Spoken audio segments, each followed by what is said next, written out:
Personally, I was in bed, asleep, and therefore everybody else in my house had to deal with trick-or-treaters. Last year we just put out a table, and that did pretty well. We dressed it up, I should say I dressed it up a little bit, decorated it, it was very nice. Now of course we only did that because we were going to be out. We knew it. We knew we weren't going to be able to be at the door handing out candy, so we made the decision, first time I think ever, that we did go out. And we made a table. Normally we don't do that because I'm always afraid of, somebody just basically taking the whole thing, emptying it out right away, and then there's none for anybody else. Luckily, whether because it was bad weather and it was raining, or we just got lucky, there was still candy in the bowl the next morning. Shocking. Surprising. I was very surprised. But happily so. Let me see if I can move this. Very happy about that. And with that, so we were going to do that. I was going to do that again yesterday. And it didn't end up happening because, I don't know, some other people didn't want to move their car or something like that. I don't know. The wires got crossed. And we ended up doing a normal Halloween. People came to the door, rang the doorbell, knocked on the door, got their candy, and left. I didn't see anybody in costumes because, again, I was in bed, about to go to sleep. Hearing the after action report, we got 20 people, maybe. I think we got more than that, just from the people that I could hear from my room. But let's say 20, apparently way less than we used to, which I think has been the pattern for the past couple years. Fewer people, fewer kids, although from what I can tell, mostly all younger kids. I know there are teenager, high school age kids in our neighborhood, but I didn't hear as many. Most of the people that I heard, had adult parents with them, so we're not old enough to go out on their own,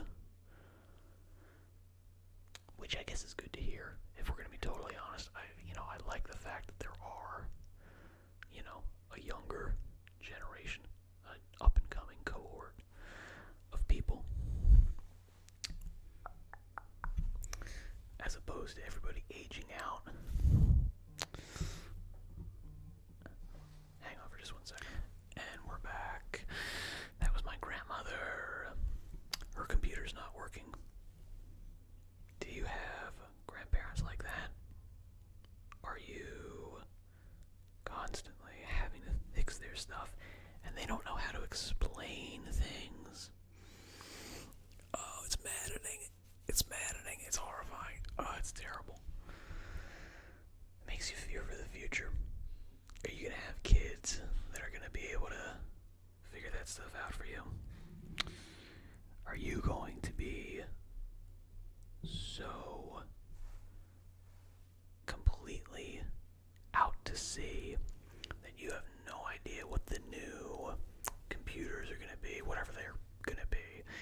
Some virtual reality, eye tracking technology type thing, VR headset, full dive, anime, Neuralink apparatus, and I'm not gonna have any idea how to use it. I'm gonna have to call up my kids, my grandkids, to figure out, hey, how do I get on whatever the 10th generation Netflix alternative is? I don't think so. I'm gonna be totally honest. I don't think so. I think I'll be able to keep up. I think I will. I have a very solid feeling that I will be keeping up with the new technology. Alright, back to what I was talking about, Halloween. I hope. It was nice to see that there were, new kids. Nice to see that. It was nice to, well, again, not seeing it, but hearing it, knowing that, yeah, people are still having kids. Very important for people to have kids because it's the only thing that keeps the world turning. Which is a strange thing to think, but then again, you also think about it, that's true of every animal species. The only reason we're around is to have kids. If a species isn't having kids, that species is gone. And we know that's the case. We're aware of it. And yet, through a very sophisticated demoralization campaign, I would say mainly focused on environmental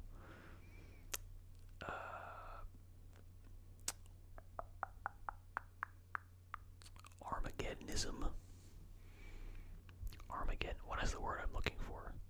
End of the world ism.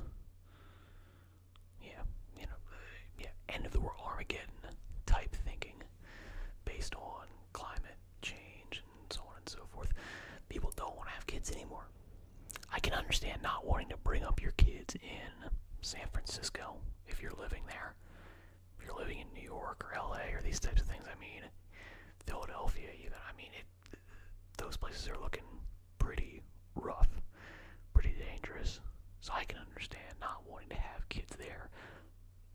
But that's motivation to move out of those places and have kids. Not to not have kids and stay in crappy places. You don't want to have kids. So it's good to see that people are still having kids. Good to see that they're continuing some traditions. It's good to see that people are still enjoying themselves. And I guess, even if there is a downturn, it's good to see that we're, getting over COVID. That didn't break people the way everyone thought it might. Thought it might just be like, yeah, you know what? Human interaction is gone now.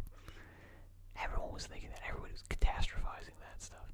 Where it was just, man, you know what? These masks are going to just destroy kids for years. I think we haven't seen the full effects of that yet. But, fingers crossed.